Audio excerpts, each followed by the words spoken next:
¿qué tal? ¿Cómo les va? Soy Andrés Oppenheimer. Gracias por estar con nosotros. Días agitados en toda la región. Protestas en Venezuela, militares en las calles con acusaciones mutuas de interferencia de Rusia y de Estados Unidos. El presidente venezolano desmintiendo que estuvo a punto de tomarse un avión y exiliarse en Cuba. Y en Argentina, nuevas encuestas mostrando que la expresidenta Cristina Fernández de Kirchner podría ganar las elecciones contra el presidente Mauricio Macri si las elecciones fueran hoy. Las elecciones son muy pronto, en octubre. Hoy vamos a hablar de todo esto con algunas figuras claves. Para hablar de lo que ocurrió y lo que puede ocurrir en Venezuela, vamos a tener con nosotros al representante especial del gobierno del presidente Trump para Venezuela, Elliot Abrams. Le vamos a preguntar, entre otras cosas, cuáles son los próximos pasos que va a tomar Estados Unidos para cumplir con su promesa de ayudar a restablecer la democracia en Venezuela. Y para comentarlo después vamos a tener al profesor Frank Mora, ex encargado de asuntos latinoamericanos del Pentágono durante la presidencia de Obama. Y más tarde vamos a hablar de Argentina. ¿Tiene realmente serias posibilidades de ganar la expresidenta Cristina Fernández si se presenta en las elecciones de octubre? ¿Termina entonces la ola de gobiernos de centro-derecha, como hemos visto últimamente en México, y se viene un gobierno de izquierda como el de México, también en Argentina? Es el tema del día en Argentina porque hace poco una encuesta de la firma Isonomía pronosticó que Cristina Fernández le ganaría al presidente Macri por casi 10 puntos. Y desde el momento que salió esa encuesta cundió el pánico en los mercados financieros del país. Mucha gente salió a comprar dólares como si se acabara el mundo, temiendo que si gana la expresidenta declare un default de la deuda externa argentina y se convierta Argentina en un paria económico internacional como Venezuela. ¿Cuánto de verdad y cuánto de paranoia colectiva hay detrás de todo esto? Se lo vamos a preguntar a una figura clave en Argentina, el encuestador ecuatoriano Jaime Durán Barba, que es el asesor de imagen y gurú político del presidente Macri. Muchos dicen que Durán Barba fue el artífice del triunfo de Macri en el 2015, pero ahora también muchos lo critican por haber hecho crecer la imagen de la expresidenta Cristina Fernández. Supuestamente, sus críticos dicen que la estrategia de Durán Barba ha sido tratar de que los dos candidatos que lleguen a la segunda vuelta, el 27 de octubre, sean Macri y Cristina Fernández, en el convencimiento de que si pasa eso, si la elección es entre ellos dos, ganaría Macri. Pero ahora, con el bajón económico y el crecimiento inesperado de la expresidenta en muchas encuestas, muchos se preguntan si esa supuesta estrategia de Durán Barba no fue un error que terminó ayudando a la expresidenta. Se lo vamos a preguntar al propio Durán Barba. Y para analizar si la economía argentina, va a seguir cayendo antes de las elecciones de octubre o no, y si podría venir un default si gana la expresidenta, vamos a tener con nosotros a Gabriel Torres, vicepresidente de la calificadora de riesgo Moody's en Nueva York. Bueno, empecemos con Venezuela. El secretario de Estado Mike Pompeo, el secretario de Estado de Estados Unidos, dijo que el presidente Maduro estaba a punto de exiliarse el 30 de abril, que tenía un avión preparado. Veamos lo que dijo. Un avión en la pista estaba listo para irse esta mañana, como entendemos. Los rusos indicaron que debía quedarse. Creemos que la situación está fluida. Sabemos que había líderes de alto nivel en el gobierno que estaban preparados para irse. Nos dijeron eso en las últimas semanas. Estamos convencidos de que el pueblo venezolano obtendrá su democracia de vuelta. El presidente dejó en claro que todas las opciones son posibles. Eso incluye las opciones militares. Trabajamos para que no sea el caso. Entregaremos este resultado para los venezolanos para no arriesgar vidas. Pero no creo que nadie debería confundirse de que si el presidente toma esa decisión, opta por una opción militar, de que Estados Unidos tenga la opción de llevar a cabo esa opción para obtener el resultado que quiere el presidente. Nos acompaña desde Washington el representante especial del presidente Trump para Venezuela, Elliot Abrams. Señor Abrams, muchas gracias por estar con nosotros. ¿Podría darnos, por favor, más detalles de cómo se enteraron ustedes de que Maduro estaba a punto de huir del país, de que había un avión esperándolo? ¿Cómo se enteraron ustedes de eso? ¿Cómo podemos saber si eso realmente pasó o fue una especulación del secretario de Estado Mike Pompeo? El secretario de Estado no especula en esa manera. Tenemos información que tenía un avión listo, porque nadie sabía cómo iba a continuar los eventos del día y cómo terminarían. Pero es verdad que los rusos tenían que decir a Maduro, espera, vamos a ver lo que pasa. Tenemos la información, es información de varias fuentes que no puedo darle, pero no, el secretario Pompeo no hubiera dicho algo así si no tuvimos las pruebas. Señor Abrams, el asesor de Seguridad Nacional, John Bolton, dijo que tres de los principales funcionarios del régimen de Maduro, incluyendo el ministro de Defensa Vladimir Padrino, habrían acordado rebelarse contra Maduro y que, bueno, se habrían echado atrás a último momento. La misma pregunta que antes. ¿Qué pruebas hay de eso? ¿Cómo podemos saber nosotros, el público, si eso es cierto o una especulación? Bueno, le doy una prueba. El jefe del Servicio de Inteligencia, el SEBIN, Christopher Figueroa, ayer escribió algo en público más o menos en contra del régimen. Y ahora Maduro ya ha reemplazado este oficial con algo nuevo. Es decir, que el jefe del Servicio de Inteligencia estaba pensando como nosotros, estaba apoyando como muchos otros, mucho más que los tres, que el régimen tendría que terminarse y que la salida de Maduro era necesario para el país. Bolton y yo ayer hemos hablado de tres, pero hay mucho más que tres. Esos son hombres inteligentes, no habrían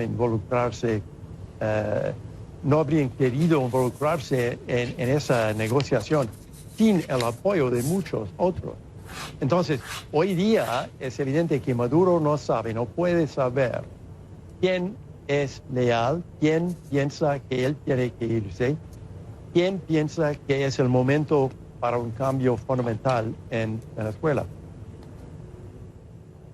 El secretario Pompeo dijo que una intervención militar es posible. Pareciera haber escalado un poco la retórica, porque antes siempre decía que todas las opciones están en la mesa, ahora dice que es posible. Y según me dicen fuentes diplomáticas en la OEA, Estados Unidos estaría considerando la posibilidad de invocar el TIAR, el Tratado Interamericano de Asistencia Recíproca de 1947, al que pertenecen Estados Unidos, Brasil, Argentina, Colombia y Venezuela. O sea, el presidente de la Asamblea Nacional, Juan Guaidó, como reconocido por Estados Unidos y varios de estos países, podría pedir asistencia militar a los países del TIAR. ¿Cierto o falso? Bueno, cierto que es posible, pero creo que el TIAR es mucho más amplio. El TIAR habla de acciones en común, pero pueden ser acciones diplomáticas, pueden ser económicas, pueden ser sanciones. No es verdad que el TIAR es un tratado militar. Pero es cierto que están considerando aplicar el TIAR en el caso de Venezuela. Estamos pensando del ONU, de la OEA, del TIAR. Estamos pensando de muchas posibilidades para acciones organizadas contra el régimen. Elliot Abrams, muchísimas gracias por estar con nosotros. Nos están diciendo de su despacho que se le acabó el tiempo, se tiene que ir. Le agradecemos mucho su tiempo. Frank Mora, ¿cómo interpreta esta respuesta que nos acaba de dar Elliot Abrams, de que cuando le pregunté sobre el TIAR no lo desmintió, tampoco, o medio lo confirmó? En lenguaje diplomático, ¿cómo leer lo que nos dijo? Es un poco eso de todas las opciones están sobre la mesa, ¿no? Pero yo no sé cómo en la OEA y mucho menos en la ONU van a aprobar una intervención militar. O sea, hasta el mismo Grupo de Lima está en contra de una intervención militar y no pienso que Rusia y China van a aprobar en el Consejo de seguridad en Naciones van a aprobar una intervención militar. Así que desde un punto de vista legal... Bueno, pero él acaba de decir que el TIAR no es exclusivamente militar. Podrían ser otras medidas y recordemos... Se está tomando las medidas. Todas las medidas cortas de una intervención militar ya se está haciendo. ¿Qué queda? Mucho más sanciones quizás. Yo creo que el Grupo de Lima, los grupos de países latinoamericanos pueden sancionar a Venezuela porque no tienen el marco todavía jurídico para implementar una serie de sanciones. El único país que ha hecho eso es Panamá. Pero no hay muchas otras opciones, Andrés, y es por eso que yo temo que la fiebre para una intervención militar va a aumentar en luz del fracaso que hemos visto en los últimos 2 días. Tenemos que ir a un corte y después quiero hablar de eso. Quiero hablar de la posibilidad de una intervención militar liderada o integrada por Estados Unidos en Venezuela. No se vayan, ya volvemos.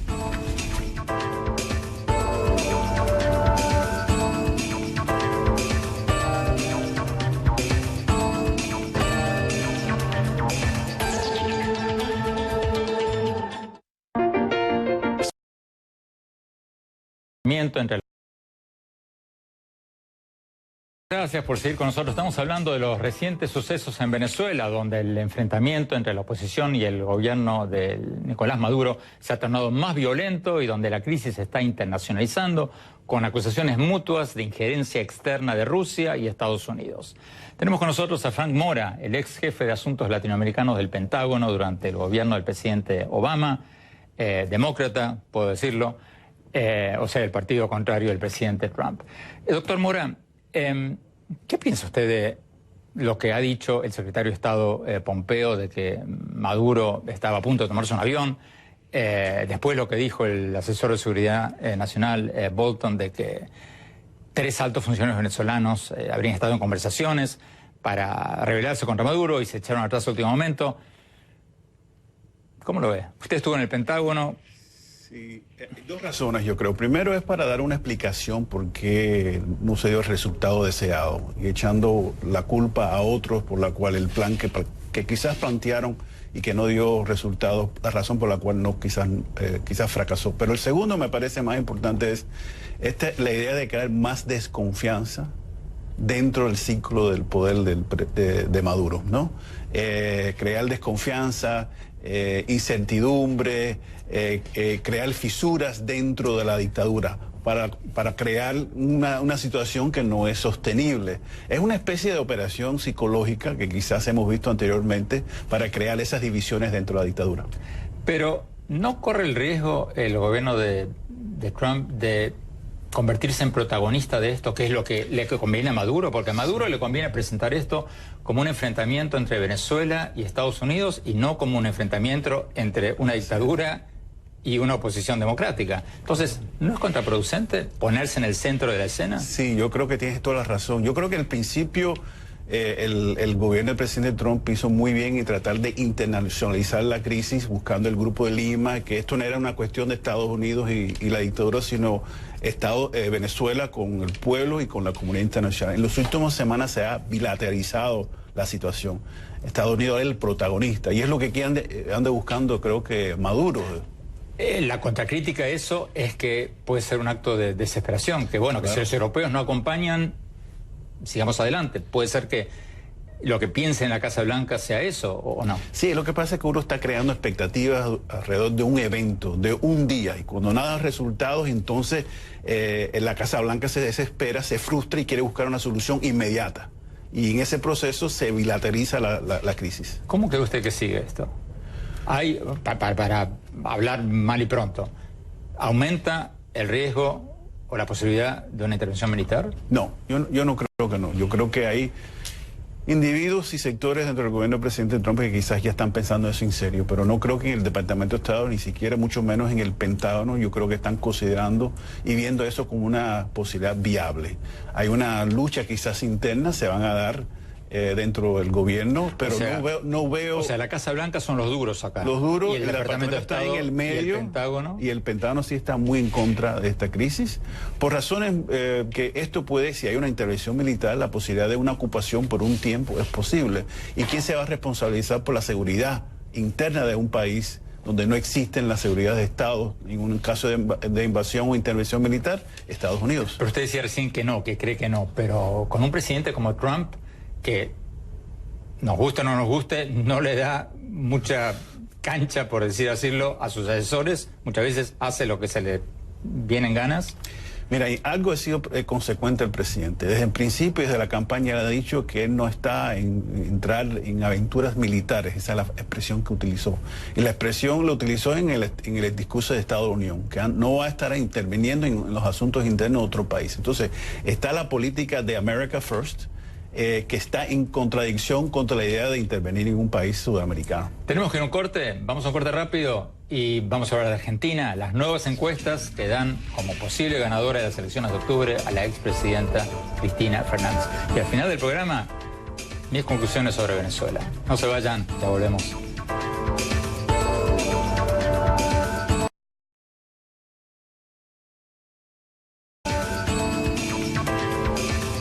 Muchas gracias por seguir con nosotros. Mi conclusión sobre lo que hablamos al principio del programa de hoy, lo que puede pasar en Venezuela. La verdad es que me dejó perplejo lo que dijo el asesor de Seguridad Nacional de Trump, John Bolton, hace pocos días, cuando dio los nombres de 3 altos funcionarios venezolanos, incluyendo el ministro de Defensa, Vladimir Padrino, que según él, según Bolton, habrían acordado sumarse a una rebelión en contra de Maduro el 30 de abril y que habrían dado marcha atrás a último momento. Maduro, el presidente de Venezuela, y el propio Padrino dijeron después de que eso nunca pasó, de que eso es mentira, vaya uno a saber. Pero me pregunto si dar esos nombres públicamente no fue un error garrafal del gobierno de Trump. Porque si es cierto lo que dice Bolton, el asesor de Seguridad Nacional de Trump, y el ministro de Defensa venezolano era parte de conversaciones para derrocar a Maduro y se echó atrás a último momento, no se entiende por qué Bolton lo hizo público. Lo lógico sería que Estados Unidos se guarde esa carta para otra ocasión y no lo queme públicamente el ministro de Defensa de Venezuela. Y por otro lado, si es un invento de Bolton, una operación psicológica para dividir al gobierno venezolano, aparte de ser una mentira, tampoco se entiende bien, porque puede producir una reacción contraria entre los altos funcionarios venezolanos y que de ahora en más ningún alto funcionario venezolano se anime a hablar con ningún posible emisario de la oposición venezolana o con ningún diplomático extranjero por temor a ser destapado públicamente por Estados Unidos. La verdad, no se entiende para nada todo esto. Lo trágico de todo lo que ha pasado y todo lo que está pasando, es que mientras se aleja la posibilidad de un acuerdo pacífico para la restauración de la democracia en Venezuela, la crisis humanitaria está creciendo a pasos agigantados. Les cuento una conversación que tuve hace muy pocas horas con el embajador de Colombia en Estados Unidos, Francisco Santos, que me dejó pensando muchísimo. Estábamos hablando sobre qué iba a pasar de ahora en más en Venezuela, y yo le comentaba al embajador algo que escribí en una reciente columna en el Miami Herald, que uno de los escenarios posibles en Venezuela es que pase ahí lo que pasó en Cuba, que la oposición pierda impulso, que millones más de venezolanos se vayan del país, además de los 3.4 millones que según las Naciones Unidas ya se han ido. El secretario general de la OEA, Luis Almagro, nos dijo en este programa hace poco que el número de venezolanos fuera del país podría llegar a 10 millones en los próximos 4 años. Y si pasa eso, si se va la clase media, si se van los profesionales, Maduro se va a quedar con menos bocas que alimentar, más dólares en remesas enviadas a sus familiares por los venezolanos en el exterior y con una masa de gente empobrecida dentro del país a la que su régimen va a poder controlar con subsidios alimentarios. Y el embajador me miró meneando la cabeza y me dijo, no, más que en una nueva Cuba, Venezuela va en camino a ser una nueva Somalia. Y agregó que, según lo que él vio en la frontera de Colombia con Venezuela, se puede venir una hambruna generalizada que empeore aún más la crisis humanitaria en Venezuela y que eso podría resultar en millones de venezolanos más yéndose del país y eso podría desestabilizar muchas economías de la región. Es para pensarlo, porque aunque muy pocos estén usando la palabra Somalia, las estadísticas más recientes apuntan a un desastre sin precedentes en la historia reciente en América Latina, en Venezuela. La economía ya se redujo en más de un 50% en los últimos 5 años, según el Banco Mundial. La inflación es de más del 10 millón % al año. ¿Escucharon bien? 10% al año, según el Fondo Monetario Internacional, y hay más de 7 millones de venezolanos que necesitan ayuda humanitaria, según las Naciones Unidas. Y hay cada vez más escasez de comida y alimentos. Si las cosas siguen así, Venezuela, que fue uno de los países más ricos de América Latina hasta hace apenas 10 años, podría estar encaminada a convertirse en una nueva Somalia. Ojalá que no, pero si no hay un acuerdo político para restablecer el orden constitucional, no se puede descartar que para ahí vaya la cosa. Bueno, se nos acabó el tiempo. Los invito a seguirme en mi blog, en la página de internet andresopenheimer.com. Si se registran ahí, les vamos a mandar por email todas mis columnas del Miami Herald y nuestros más recientes programas de televisión. Les recuerdo la dirección, es andresopenheimer.com, y síganme en mi Twitter, en @OppenheimerA, en mi página de Facebook y ahora también en Instagram, en Andrés Oppenheimer Oficial. Gracias por habernos acompañado. Hasta la semana próxima.